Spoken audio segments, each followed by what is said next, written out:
नमस्कार दोस्तों, अभी कुछ दिनों पहले ही छत्रपति संभाजी महाराज की जिंदगी के ऊपर, उनके शौर्य, पराक्रम और साहस के ऊपर छावा सिनेमा रिलीज हुआ। इस फिल्म की वजह से संभाजी महाराज का इतिहास पूरी दुनिया के सामने उजागर हुआ। ये मूवी देखते हुए हम सबके रोंगटे खड़े हुए। उनका त्याग, बलिदान, साहस, निष्ठा और इनका हिंदवी स्वराज के प्रति समर्पण देखकर आंखों से आंसू भी आए। कैसे औरंगजेब ने उन्हें पकड़ने के बाद 40 दिनों तक भयानक से भयानक यातना देकर उनकी हत्या की। ये सब उन्होंने कैसे सहा होगा, इसके बारे में हम सोच भी नहीं सकते। छत्रपति संभाजी महाराज को संगमेश्वर में पकड़ने के बाद मुगलों को भी ये भय था कि मराठे कहीं से भी हमला कर सकते और कुछ भी करके वो संभाजी महाराज को छुड़ा के ले जा सकते। और इसी चिंता में औरंगजेब के सरदार मुकर्रम खान ने जल्दी से जल्दी उन्हें आज के महाराष्ट्र के कराड़, 32 शिराला, सांगली, दौंड के रास्ते से उन्हें आज के अहिल्यानगर के पेड़गांव के बोयकोट किले पर लाया गया, जिस किले को पहले बहादुरगढ़ और आज धर्मवीरगढ़ कहा जाता है। 2 दिन में ही उसने 320 किलोमीटर का रास्ता भागते भागते तय किया। इन सब घटना में हमें एक प्रश्न सामने आता है, संभाजी महाराज 40 दिनों तक मुगलों की छावनी में कैद थे। इन 40 दिनों में उन्हें बचाने की कोशिश क्यों नहीं की गई? वैसे देखा जाए तो लाख मर जाए लेकिन लाखों को चलाने वाला जिंदा रहना चाहिए, ये सोच मराठों की होती थी। शिवाजी महाराज को बचाने में भी हर किसी ने अपनी जान दे दी, लेकिन शिवाजी महाराज को कुछ नहीं होने दिया। लेकिन संभाजी महाराज को क्यों बचाने नहीं आया कोई? मात्र 200-300 की सेना लेकर लाखों की मुगली फौज को काटने वाले मराठे संभाजी महाराज के समय कहाँ थे? इतने शूरवीर मराठा सरदार कहाँ थे? ये सवाल सबके मन में आता है। सबने साथ मिलकर औरंगजेब पर हमला क्यों नहीं किया? दोस्तों, लेकिन ऐसा नहीं है। इसके पीछे भी बहुत सारी वजह है।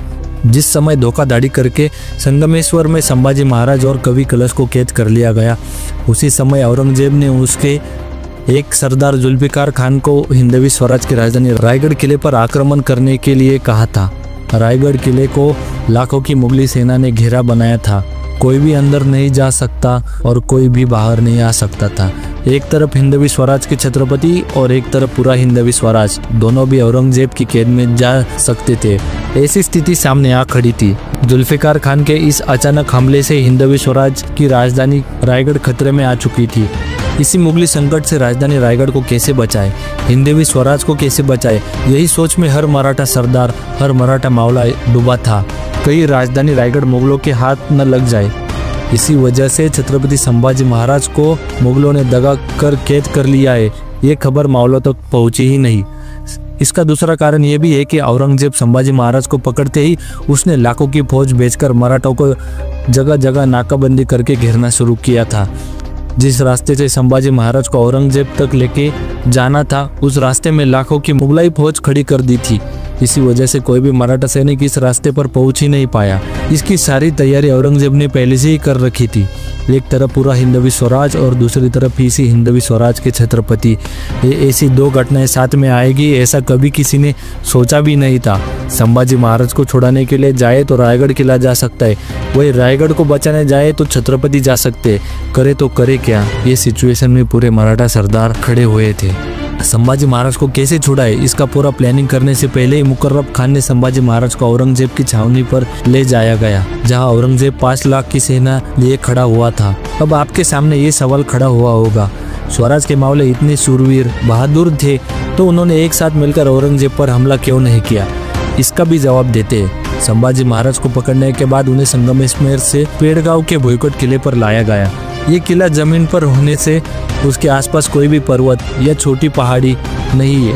ये पूरी की पूरी सपाट जमीन होने से और उस पर 5 लाख की मुगली सेना होने से मराठों को उन पे सीधा हमला करना मुमकिन नहीं था।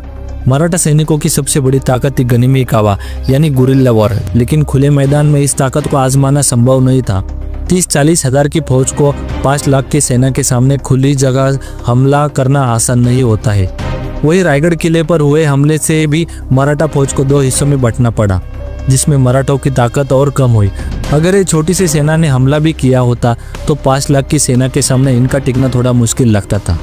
इसमें मावले भी मरते, रायगढ़ किला भी जाता और पूरा हिंदवी स्वराज भी औरंगजेब को आसानी से मिल जाता। फिर से गुलामी आती, माँ बहनों की इज्जत बचाने वाला कोई नहीं बचता, मंदिर तोड़े जाते, धर्म की हानि होती, न स्वराज रहता न शंभू राजे। खुद संभाजी महाराज ने मृत्यु स्वीकार कर लिया, लेकिन औरंगजेब के सामने हार नहीं मानी। स्वराज बचाने के लिए खुद का बलिदान दिया। मराठों ने भी हर मुमकिन प्रयास किया लेकिन उन्हें बचा नहीं पाए। लेकिन जिस औरंगजेब ने संभाजी महाराज को 40 दिनों तक मृत्यु की यातनाएं दी, वही औरंगजेब को मराठों ने भगा भगा कर मारा। उसे इसी दक्कन की भूमि में दफनाया गया। उसे कभी आगरा वापस जाने ही नहीं दिया। औरंगजेब को मराठों ने कैसे मारा, इसे जानने के लिए इस वीडियो पे क्लिक करें।